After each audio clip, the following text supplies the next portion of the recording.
അള്ളഹാനോട് ചോദിച്ചാ പോരെ, അള്ള തരൂല നിങ്ങക്ക്. പിന്നെ നിങ്ങൾ മഹാന്മാക്കളോടൊക്കെ ചോദിക്കുന്നേ? സാധാരണക്കാരായ പാവപ്പെട്ട മുഅ്മിനീങ്ങളെ പേപ്പിക്കാൻ വേണ്ടിയിട്ട് ഒരു കൗമ് പറയുന്ന വർത്താനാണിത്. നിങ്ങൾ കേട്ടിട്ടില്ലേ? അള്ളഹാനെ വെച്ചിട്ടായിരിക്കും ഇവരെ ഡയലോഗ് മൊത്തം ഉണ്ടാകാം. ഇതേ സ്വഭാവം തന്നെയായിരുന്നു ഇവരെ ഉപ്പാപ്പ ഇബിലീസിനും ഉണ്ടായിരുന്നത്. ആദം നബിക്ക് സുജൂദ് ചെയ്യാൻ വേണ്ടി കൽപ്പിച്ചപ്പോ ഇബിലീസ് പറഞ്ഞെന്താ, അള്ളാഹ് നിനക്കാണെങ്കിൽ എത്ര സുജൂദ് ചെയ്യാൻ ഞാൻ തയ്യാറാണ്, പക്ഷെ ആദം നബിക്ക് അതിനെ കൊണ്ട് പറ്റൂല എന്ന പോലെ പരിശുദ്ധ ഖുർആനിൽ സൂറത്തുൽ മാഇദയിൽ 55-ാമത്തെ ആയത്തില് വളരെ കൃത്യമായിട്ട് അള്ളാഹ് പറഞ്ഞതാണ്, ഇന്നമാ വലിയകുമുല്ലാഹു റസൂലുഹു അല്ലദീന ആമനു. നിങ്ങളെ സഹായി ആരാണ്? അള്ളാഹു ആണ്. പോരാ റസൂലുഹു, അവന്റെ റസൂലുമാണ്. എന്നിട്ടും പോരാ വല്ലദീന ആമനു, സത്യവിശ്വാസികളായ മഹാന്മാക്കളുമാണ്. ഇത് കേൾക്കുമ്പോൾ നിങ്ങൾക്ക് ചിലപ്പോൾ തോന്നുന്നുണ്ടാവും, പടച്ചോനെന്താ ഒറ്റയ്ക്ക് സഹായിക്കാനുള്ള കഴിവൊന്നില്ലേ, ഇവരൊക്കെ കൂട്ടുപിടിക്കേണ്ട ആവശ്യമുണ്ടോന്ന്. അസ്സലാമു അലൈക്കും. ഏതാവേവന്റെ പഞ്ചായത്ത് ഈ മുസ്ലിയാരൂട്ടി പറയുന്ന കാര്യങ്ങള് ഒരു വിഭാഗം എന്നേ പറഞ്ഞിട്ടുള്ളൂ, ഇനി ആരാന്ന് പറയുമെന്നറിയില്ല.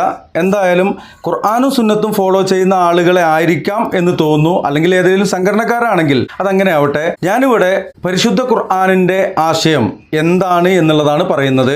വഖാല റബ്ബുക്കും ഉദ്ഊനി അസ്തജിബ് ലക്കും. ഇത് എന്നും എല്ലാ വീഡിയോയിലും പറയുമ്പോൾ ആർക്കും ബോറടിക്കേണ്ടതില്ല.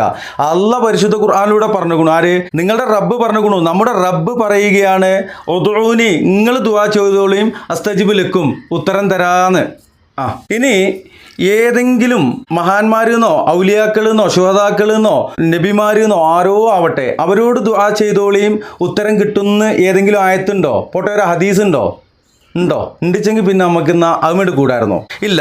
അപ്പോൾ ഏതോ ആളുകൾ പറയുന്നതല്ല, പരിശുദ്ധ ഖുർആൻ നമ്മെ പഠിപ്പിക്കുന്നത് പ്രാർത്ഥന അത് ഇബാദത്താണ്, അത് അള്ളാഹുവിന് മാത്രമേ നൽകാൻ പാടുള്ളൂ. പിന്നെ ഇത് പറയുന്ന ആളുകളുടെ വല്ലിപ്പ ഇബ്ലീസ്, ആ ഇബ്ലീസ് ആദം നബിക്ക് സുജൂദ് ചെയ്യാൻ പറഞ്ഞ സമയത്ത് അഹങ്കാരിയായിക്കൊണ്ട് സുജൂദ് ചെയ്യാതിരുന്ന ആ ഒരു സന്ദർഭത്തെ അള്ളാഹുവിനെ മാത്രമേ ആരാധിക്കാൻ പാടുള്ളൂ, അള്ളാഹുവിനെ വിളിച്ച് മാത്രമേ പ്രാർത്ഥിക്കാൻ പാടുള്ളൂ എന്ന് പറയുമ്പോൾ പറയുന്ന കാര്യം. എന്നാൽ അവിടെ എന്താണ് സംഭവിച്ചത്?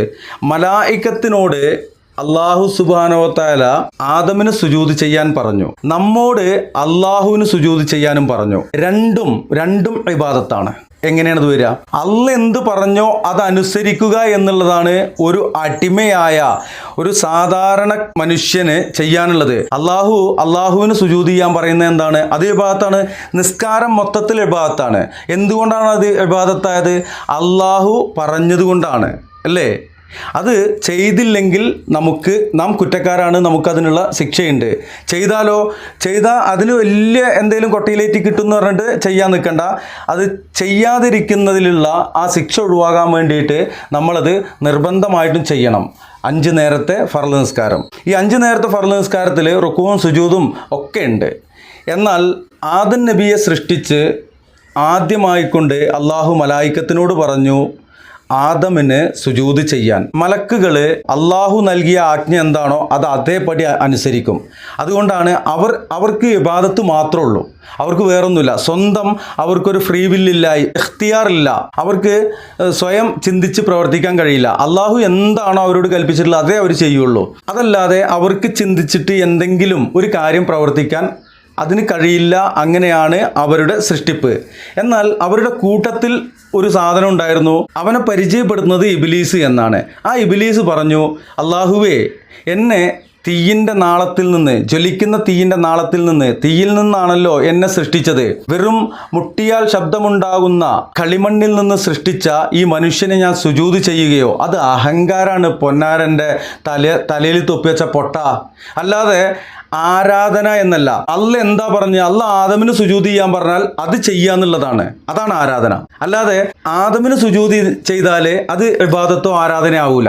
അള്ളാഹു എന്ത് പറഞ്ഞോ അത് ചെയ്യുക. റമദാൻ ആയിക്കഴിഞ്ഞാൽ നിങ്ങളുടെ പൂർവികർക്കൊക്കെ നോമ്പ് നിർബന്ധമാക്കിയിട്ടുണ്ട്, നിങ്ങൾക്കും ഞാൻ നോമ്പ് നിർബന്ധമാക്കുന്നു. അത് നിങ്ങൾ തഖ്വയുള്ളവരാകാൻ വേണ്ടിയിട്ടാണ് എന്ന് അള്ളാഹു പറയുന്നുണ്ട്. അത് നിർബന്ധമാക്കിയിട്ടുണ്ട്, അത് നമ്മോട് ചെയ്യാൻ കൽപ്പിച്ചിട്ടുണ്ട്. അത് ചെയ്തിട്ടില്ലെങ്കിൽ അതിന് നമ്മൾ ശിക്ഷ അനുഭവിക്കേണ്ടി വരും. ചെയ്താൽ നമ്മൾ തഖ്വയുള്ളവരാകും.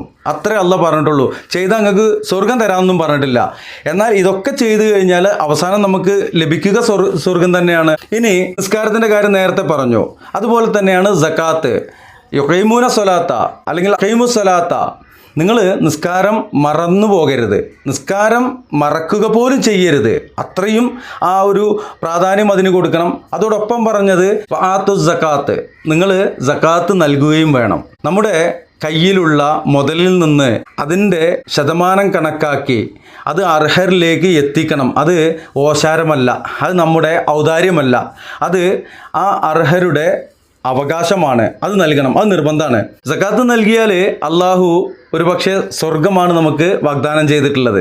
എന്നാൽ സക്കാത്ത് നൽകിയിട്ടില്ലെങ്കിലോ അതിന് അള്ളാഹിൻ്റെ ശിക്ഷ എന്താണോ അത് ലഭിച്ചുകൊണ്ടിരിക്കും. അപ്പം മൂന്നാമത്തെ കാര്യമായി. ഇനി ഹജ്ജ് എന്നുള്ളത്, ഹജ്ജ് ചെയ്താൽ ഇപ്പം പിറന്നു വീണ കുട്ടിയെപ്പോലെ അത്രയും ക്ലിയർ ആയിട്ട് വരാമെന്ന് പറഞ്ഞുകൊണ്ട് ഇവിടുന്ന് നമ്മുടെ നാട്ടിൽ നിന്ന് ആളുകൾ പോകും. എന്നിട്ട് അവിടെ പോയി ഹജ്ജൊക്കെ ചെയ്തിട്ട് അവിടെ ഇഹ്റാമിൽ പ്രവേശിക്കുമ്പോൾ വിളിക്കുന്ന ആ ഹാജി എന്നുള്ള പേര് അതും സ്വന്തം പേരിലേക്ക് മാറ്റി ആധാർ കാർഡിലും ഐഡൻറ്റിറ്റി കാർഡിലും അതുപോലെ തന്നെ പാസ്പോർട്ടിലൊക്കെ മാറ്റിയിട്ട് ഹാജി ആയിട്ട് ഇങ്ങനെ നടക്കും. ആ ആളുകൾ അവർക്ക് കഴിവും ഒഴിവും ആഫിയത്തും ഒക്കെ എത്തിയിട്ട് ഹജ്ജ് ചെയ്തില്ലെങ്കിൽ അതിന് ചോദ്യം ചെയ്യപ്പെടുക നാളെ നിർബന്ധകർമ്മമാണ്. അതുപോലെ ഉള്ള കാര്യങ്ങളെല്ലാം നിർബന്ധമായിട്ട് നാം ചെയ്യേണ്ട കർമ്മങ്ങളെല്ലാം അത് അള്ളാഹു നമ്മോട് കൽപ്പിച്ചു, അള്ളാഹുവിൻ്റെ ഹബീബ് നമ്മെ പഠിപ്പിച്ചു. അതുകൊണ്ടാണ് അത് ഇബാദത്താവുന്നത്. ഫിത്രത്തിലെ ഇബാദത്തുണ്ട്, റിസാലത്തിലെ ഇബാദാത്തുകളുണ്ട്. പഠിക്കണം, പഠിപ്പിക്കണം. ഇത് എല്ലാം പഠിച്ചു എന്നല്ല കേട്ടോ പറയുന്നത്. കുറച്ചൊക്കെ കാര്യങ്ങൾ മനസ്സിലാക്കാൻ കഴിഞ്ഞത് പറയുക എന്നുള്ളതാണ്. ഫിത്രത്തിലെ ഇബാദത്താണ് ലാ ഇലാഹ ഇല്ലല്ലാഹ്, കലിമത്തു ഷഹാദ. അത് ഫിത്രത്തിലുള്ളതാണെന്നൊക്കെ പറയുമ്പോൾ അതിനെക്കുറിച്ച് കുറേ നമ്മൾ വീഡിയോ ചെയ്താണ്. ജസ്റ്റ് ഒന്ന് പറഞ്ഞു പോകാം. അതിനുശേഷം ഇയാൾ എന്തൊക്കെയാണ് പറയുന്നുണ്ട് നമുക്ക് കേൾക്കാം. അലമുൽ അർവാഹിൽ വെച്ചുകൊണ്ട് അള്ളാഹു നമ്മുടെ എല്ലാവരുടെയും റൂഹിനോട്, അത് ആദം നബിയുടെ റൂഹ് മുതൽ അവസാനം ജനിക്കുന്ന കുട്ടിയുടെ വരെ, അതിൽ ട്രംപും ഉണ്ട്, ഫിറഔനും ഉണ്ട്, ഈ പറഞ്ഞ ജഡായും ഉണ്ട്, എല്ലാവരും ഉണ്ട്.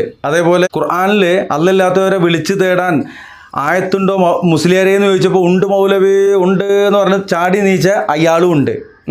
ഇപ്പോൾ വേറൊരാൾ യാത്ര ചെയ്തും കൊണ്ട് കിടക്കുന്നുണ്ടല്ലോ, യാത്ര കഴിഞ്ഞു കൊണ്ടു, അയാളും ഉണ്ട്. അപ്പോൾ എല്ലാവരും ഉണ്ട്. അവിടെ വെച്ചിട്ട് അള്ളാഹു എന്താ പറഞ്ഞത്? പരിശുദ്ധ ഖുർആൻ പറയുന്നു അലസ്തുബി റബ്ബിക്കും എന്ന് പറഞ്ഞാൽ ഞാൻ നിങ്ങളുടെ റബ്ബാണ് എന്ന് പറഞ്ഞപ്പോൾ ഈ പറയുന്ന ഞാനും ഇത് കേൾക്കുന്ന നിങ്ങളും ഫിർഔനും അതുപോലെ തന്നെ അബുജഹലും ലോകത്ത് ഇന്ന് ജനിച്ച് ജീവിച്ച് മരിച്ച് ഇപ്പോൾ ജീവിക്കുന്ന ഇനി ജനിക്കാനുള്ള മുഴുവൻ മനുഷ്യരുടെയും റൂഹ് അവിടെ വെച്ച് അള്ളാഹുവിനോട് ഷഹാദത്ത് ചെയ്തിട്ടുണ്ട്. എന്താണെന്നറിയോ? കാലു ബലാ ഷഹിദിന, കാലു പറഞ്ഞു ബലാ ഷഹിദിന, അതായത് ഞങ്ങൾ പറയുന്നു, ഞങ്ങൾ അത് സാക്ഷ്യപ്പെടുത്തുന്നു, ഞങ്ങൾ ഷഹാദത്ത് ചെയ്യുന്നു. എന്തിലാണത്? അലസ്തുബി റബ്ബിക്കും, ഞാൻ നിങ്ങളുടെ റബ്ബാണ് എന്ന് പറയുമ്പോൾ അതെ അള്ളാഹുവേ എന്നുള്ളത് എങ്ങനെ വരുന്നെന്നുള്ളത് ഈ കാര്യങ്ങളൊക്കെ വിശദീകരിച്ചാൽ കിട്ടും. റബ്ബ്, ഞാൻ നിങ്ങളുടെ റബ്ബാണെന്ന് നമ്മുടെ റബ്ബ് പറഞ്ഞു. തീർച്ചയായിട്ടും ആ റബ്ബ് അള്ളാഹു ആയത് എങ്ങനെയാണ്? പല ആളുകൾക്കും അറിയാത്ത ഒരു കാര്യമുണ്ട്. ഇലാഹ്, റബ്ബ്, ഇത് രണ്ടും തമ്മിൽ അവർക്ക് ഒരു തരത്തിലും അതിനെക്കുറിച്ച് അവർ പഠിക്കുകയില്ല. റുബൂബിയത്തിലുള്ള ഷഹാദത്ത് നമ്മൾ പഠിക്കണം, മനസ്സിലാക്കണം. അത് നമ്മൾ അവിടെ വെച്ച് ചെയ്തിട്ടുണ്ട്. ഈ ഒരു വിഷയം നമ്മൾ വിശദീകരിച്ചു കഴിഞ്ഞാൽ വലിയൊരു വീഡിയോ ആയി പോകും. പെട്ടെന്ന് കുറച്ച് വാക്കുകളിൽ അതൊന്ന് വിശദീകരിച്ച് പോകാം. നമ്മൾ ഷഹാദത്ത് ചെയ്യേണ്ടത് റബ്ബിനോടാണ്. റുബൂബിയത്തിലെ ഷഹാദത്ത് നേരത്തെ വിശദീകരിച്ചു. ഇനി ഉലൂഹിയത്തിലെ ഷഹാദത്ത്, നമ്മുടെ റൂഹാണ് റുബൂബിയത്തിലെ ഷഹാദത്ത് ചെയ്തിട്ടുള്ളത്. ഈ ജസദ്, നമ്മുടെ റൂഹടക്കമുള്ള ശരീരം, ഈ ശരീരം നമ്മുടെ റബ്ബിൽ ഉലൂഹിയത്തിൽ ഷഹാദത്ത് ചെയ്യുകയാണ്. ഈ ഉലൂഹിയത്തിലെ ഷഹാദത്ത് ചെയ്യുമ്പോൾ പ്രത്യേകം ശ്രദ്ധിക്കണം. നമ്മൾ ഉലൂഹിയത്തിലെ ഷഹാദത്ത് ലാ ഇലാഹ ഇല്ലല്ലാ, അഷ്ഹദു അൻ ലാ ഇലാഹ ഇല്ലല്ലാ എന്ന് ചൊല്ലുന്നത് റബ്ബിനോടാണ്. അതെന്തുകൊണ്ട്? അത് മാത്രം ഒന്ന് വിശദീകരിച്ചിട്ട് ബാക്കി നമുക്ക് വരും വീഡിയോകളിൽ വിശദീകരിക്കാം. നമ്മളിൽ അധികം ആളുകളും, മിക്കവാറും ആളുകളും റെഡിമെയ്ഡ് മുസ്ലിങ്ങളാണ്. റബ്ബിനെ അറിയേണ്ട പോലെ അറിഞ്ഞ് ഷഹാദത്ത് ചൊല്ലിയവരല്ല, ഷഹാദത്ത് ചൊല്ലി റബ്ബിനെ വീണ്ടും വീണ്ടും പഠിച്ചവരാണ്. ഇനി അതെങ്ങനെയെന്ന് സംശയമുണ്ടെങ്കിൽ അതുകൂടി ഒന്ന് വിശദീകരിക്കാം. നമ്മുടെ മാതാപിതാക്കൾ മുസ്ലിങ്ങളായതുകൊണ്ട് നമ്മളും മുസ്ലിങ്ങളായിട്ട് ജീവിക്കുന്നു. നമ്മളെ മദ്രസയെ കൊണ്ടാക്കുന്നു. നമുക്ക് ഉസ്താദ് പഠിപ്പിച്ചു തരുന്നു ലാ ഇലാഹ ഇല്ലല്ലാ, അർത്ഥം അല്ലാഹു അല്ലാതെ ഇലാഹില്ല. എന്താണ് അല്ലാഹു, എന്താണ് ഇലാഹ് വിശദീകരിക്കപ്പെടുന്നില്ല. ലാ ഇലാഹ ഇല്ലല്ലാ, അത് ഓക്കെ, പഠിച്ചു, വിശ്വസിച്ചു. ഇതൊക്കെ ചെറുപ്രായത്തിലേക്ക് കഴിയും. പിന്നെയും കുറച്ച് കഴിഞ്ഞിട്ടാണ് നമ്മൾ റബ്ബിനെ കുറിച്ച് കൂടുതൽ അറിയുന്നതും പഠിക്കാൻ ശ്രമിക്കുന്നതൊക്കെ. അപ്പോഴേക്ക് നമ്മൾ ലാ ഇലാഹ ഇല്ലല്ലാഹ് ചൊല്ലിയിട്ടുണ്ടാവും. പിന്നെയും നമ്മൾ വീണ്ടും ഒന്ന് ലാ ഇലാഹ ഇല്ലല്ലാഹ് പുതുക്കണില്ല ഇല്ലേ? എന്നാൽ ഇസ്ലാമിലേക്ക് കടന്നു വരുന്ന സഹോദരന്മാർ അവർ ലാ ഇലാഹ ഇല്ലല്ലാഹ് എന്ന് ചൊല്ലുന്നത് അവർ റബ്ബിനോടത് ചൊല്ലുമ്പോൾ, റബ്ബിൻ്റെ ഉലൂഹിയത്തിൽ അവർ ഷഹാദത്ത് ചെയ്യുമ്പോൾ റബ്ബിനെ അവർ അറിയേണ്ട പോലെ അറിഞ്ഞു. അത് ഷഹാദത്തിൻ്റെ ഒരു ഭാഗമാണ്. മഅരിഫത്തുൽ അബ്ദി റബ്ബ, ഇത് നേരത്തെ ഒരു വീഡിയോയിൽ പറഞ്ഞിട്ടുണ്ടായിരുന്നു. ഈ മഅരിഫത്തുൽ അബ്ദി റബ്ബ എന്ന് പറഞ്ഞാൽ അടിമ ഉടമയെ തിരിച്ചറിയുക അല്ലെങ്കിൽ അറിയുക എന്നുള്ളതാണ്. ഇപ്പം ഞാൻ എന്നെ 4 വയസ്സ് 4.5 വയസ്സിൽ മദ്രസയിൽ ചേർത്തിയിട്ട് അവിടെ അന്ന് സെയ്തുല്ലാക്കയാണ്. സെയ്തുല്ലാക്ക അൽഫും ബാവൊക്കെ എഴുതിയിട്ട് ലാ ഇലാഹ ഇല്ലല്ലാഹ് പഠിപ്പിച്ചു തന്നിട്ടുണ്ട്. അന്ന് ഈ ലാ ഇലാഹ ഇല്ലല്ലാഹയുടെ യഥാർത്ഥ അർത്ഥം, അതിൻ്റെ ആശയം അന്ന് അറിയില്ലായിരുന്നു. പിന്നെയും കുറച്ച് കാലം കൂടിയൊക്കെ കഴിഞ്ഞിട്ടാണ് സത്യത്തിൽ ഇതിൻ്റെ യഥാർത്ഥ ആശയവും അർത്ഥവും മനസ്സിലാക്കാൻ കഴിഞ്ഞത്. അത് മറ്റൊരു കാര്യം. ഇന്നും ആ ഒരു ലാ ഇലാഹ ഇല്ലല്ലാഹ് പോകുന്ന ആളുകൾ ആ ഉലൂഹിയത്തിലെ ഷഹാദത്ത് നമ്മൾ റബ്ബിനോട് ചെയ്യുമ്പോൾ ആ റബ്ബിൻ്റെ റുബൂബിയത്ത് നമ്മൾ തിരിച്ചറിഞ്ഞിട്ടുണ്ടോ? ആ റബ്ബിനെ നമ്മൾ മനസ്സിലാക്കിയിട്ടുണ്ടോ? എങ്ങനെയാണ് നമ്മൾ മനസ്സിലാക്കിയത്? ആരെങ്കിലും പറഞ്ഞു തന്നിട്ട് മനസ്സിലാക്കിയതാണോ? അത് വിശ്വസിച്ചതാണോ? ഇനി എങ്ങനെയാണ് റബ്ബിനെ തിരിച്ചറിയുക? മഅരിഫത്തുൽ അബ്ദി റബ്ബ എന്നുള്ളതിന് എന്തൊക്കെ മാനദണ്ഡങ്ങളാണുള്ളത്? അതിലൊന്നാമത് ഗ്രന്ഥങ്ങളാണ്, നക്കലാണ്. ഗ്രന്ഥങ്ങളിൽ നിന്ന് പരിശുദ്ധ ഖുർആന്, ഹദീസ് ഗ്രന്ഥങ്ങൾ, ഇതിൽ നിന്നെല്ലാം നമുക്ക് റബ്ബിൻ്റെ മഹത്വവും റബ്ബ് എന്താണെന്നും റബ്ബ് ആരാണെന്നും എല്ലാം നമുക്ക് മനസ്സിലാക്കാൻ കഴിയും. മറ്റൊന്ന് അക്കലാണ്. ഒന്ന് നക്കലാണെന്ന് പറഞ്ഞു, രണ്ടാമത്തത് അക്കലാണ്. അക്കല് ബുദ്ധിയാണ്. ഒരു മനുഷ്യൻ ഈ പറയപ്പെട്ട ഗ്രന്ഥങ്ങളൊന്നും വായിച്ചിട്ടില്ല, എന്നാൽ ബുദ്ധി കൊണ്ട് ചിന്തിക്കുകയാണെങ്കിൽ ആ മനുഷ്യൻ്റെ ഉള്ളിൽ റുബൂബിയത്തിൽ ഷഹാദത്ത് ചെയ്ത ഒരു റൂഹുണ്ട് എന്നുള്ള കാര്യം മറക്കരുത്. ആ മനുഷ്യൻ ബുദ്ധി ഉപയോഗിച്ച് ഈ ലോകം തനിയെ ഉണ്ടായതല്ല, ഒരു സാധനവും തനിയെ ഉണ്ടാവുന്നില്ല, ഒരു ക്രിയേറ്റർ ഇതിൻ്റെ പിന്നിലുണ്ട്. ആരാണ് ഈ ക്രിയേറ്റർ എന്ന് ചിന്തിച്ച് ആ ക്രിയേറ്ററുടെ പേരൊന്നും ചിലപ്പോൾ അവനറിയില്ലായിരിക്കും.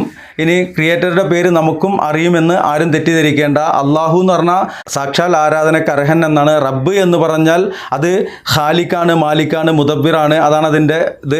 പിന്നീട് 99 നാമങ്ങൾ പരിശുദ്ധ ഖുർആനിലൂടെ അള്ളാഹു പഠിപ്പിച്ചതും മറ്റു 2 നാമങ്ങൾ അള്ളാഹുവിൻ്റെ ഹബീബ് പഠിപ്പിച്ചതുമായ 99 നാമങ്ങളും അള്ളാഹുവിൻ്റെ വിശേഷണങ്ങളാണ്, നാമഗുണ വിശേഷണങ്ങളാണ്. ആ നാമഗുണ വിശേഷണങ്ങൾ 99 നാമങ്ങൾ, അസ്മാഉൽ ഹുസ്നയുടെ ആ 99 നാമങ്ങളുണ്ടല്ലോ, അസ്മാഉൽ ഹുസ്ന, അതിൻ്റെ വ്യാഖ്യാനം, അസ്മാഉ സിഫാത്തിലെ വഹദാനിയത്ത്, ഏകത്വം, അതൊക്കെ അതിൻ്റെ വ്യാഖ്യാനങ്ങൾ പഠിച്ചാൽ കിട്ടും. ഇപ്പം പറയാൻ സമയമില്ല. അതുപോലെ ദാത്ത്, അഫ്ആല്, അങ്ങനെ കുറേ മേഖലകളുണ്ട്. ഇതൊന്നും പഠിപ്പിച്ചു കൊടുക്കൂല. എന്നിട്ടോ ആരെങ്കിലും തൗഹീദ് പറഞ്ഞാൽ കണ്ടോ വിധൈ വന്നിട്ട് അള്ളാനെ മാത്രം വിളിക്കണം എന്ന് പറഞ്ഞു, നമുക്ക് നമ്മളെ ഏതെങ്കിലും അണ്ടനും അടങ്ങോടനും ഒക്കെ ആയ ആളുകളില്ലേ ഓലെ വിളിച്ചാൽ പോരെ എന്നാണ് ഇവർ പറഞ്ഞുകൊണ്ടിരിക്കുന്നത്. ആ സാധുവിൻ്റെ കുറച്ചുകൂടിയും കേൾക്കാനുണ്ട്. എന്തായാലും റുബൂബിയത്തിലെ ഷഹാദത്തിന് നമ്മൾ വീണ്ടും ആ ഷഹാദത്ത് ഓർമ്മിപ്പിക്കുന്നൊരു ഭാഗം വരുന്നുണ്ട്. ഇത് ഈ ഒരു കാര്യം ഇപ്പോൾ പറയാൻ പാടില്ലായിരുന്നു, അതിൻ്റെ ഒരുപാട് കാര്യങ്ങൾ വിട്ടിട്ടാണ് പോകുന്നത്. അന്ന് അവിടെ വെച്ചുകൊണ്ട് റബ്ബിൻ്റെ റുബൂബിയത്തിൽ നമ്മൾ ഷഹാദത്ത് ചെയ്തിട്ടുണ്ട്. ഇനി അതവിടെ ചോദ്യം ചെയ്യപ്പെടും എന്നുള്ളത് എല്ലാവർക്കും അറിയുന്ന കാര്യമാണ്. ഒന്ന് സൂചിപ്പിച്ച് പോകാം. നാളെ മരണപ്പെട്ട് നമ്മെ കബറടക്കി കഴിഞ്ഞാൽ മുൻകറും നക്കീറും വന്നുകൊണ്ട് നമ്മോട് ചോദ്യം ചോദിക്കുമെന്ന് ഹദീസിൻ്റെ വെളിച്ചത്തിൽ നാം പഠിച്ചതാണ്, മനസ്സിലാക്കിയതാണ്. അവിടെ ചോദ്യം ചോദിക്കുന്ന സമയത്ത് ആദ്യമായിട്ട് ചോദിക്കുന്നത് മൻ ഇലാഹുക എന്നല്ല, ആരാണ് നിന്റെ ഇലാഹ് എന്നല്ല, ആരാണ് നിന്റെ റബ്ബ് എന്നാണ്. നിന്റെ റബ്ബ് ആരാണെന്ന് ചോദിക്കുമ്പോൾ അള്ളാഹു റബ്ബി എന്ന് പറയണമെങ്കിൽ നമ്മൾ എവിടെ വെച്ചുകൊണ്ടാണ് നമ്മളെ റബ്ബ് ആരാണെന്നുള്ളത് സാക്ഷ്യപ്പെടുത്തിയിട്ടുള്ളത്? അത് പരിശുദ്ധ ഖുർആനിലൂടെ പറയുന്നു. അലസ്തു ബി റബ്ബിക്കും എന്ന് പറഞ്ഞപ്പോൾ കാലു വലാ വശഹിദിന എന്ന് പറഞ്ഞതാണ്. ഇനി അവിടെ നമ്മൾ പറയുന്നത് അള്ളാഹു റബ്ബി എന്നുള്ളതാണ്, അല്ലെങ്കിൽ അള്ളാഹു ആണ് എൻ്റെ റബ്ബ് എന്നുള്ളതാണ്. സാക്ഷാൽ ആരാധനക്കർഹൻ, ആരാധനക്കർഹനായിട്ട് ആരുമില്ല, ഒരു ശക്തി മാത്രം. ആരാണത്? റബ്ബാണത്. ഈ റബ്ബ് ആരാധനക്കർഹനായത് എന്തുകൊണ്ട്?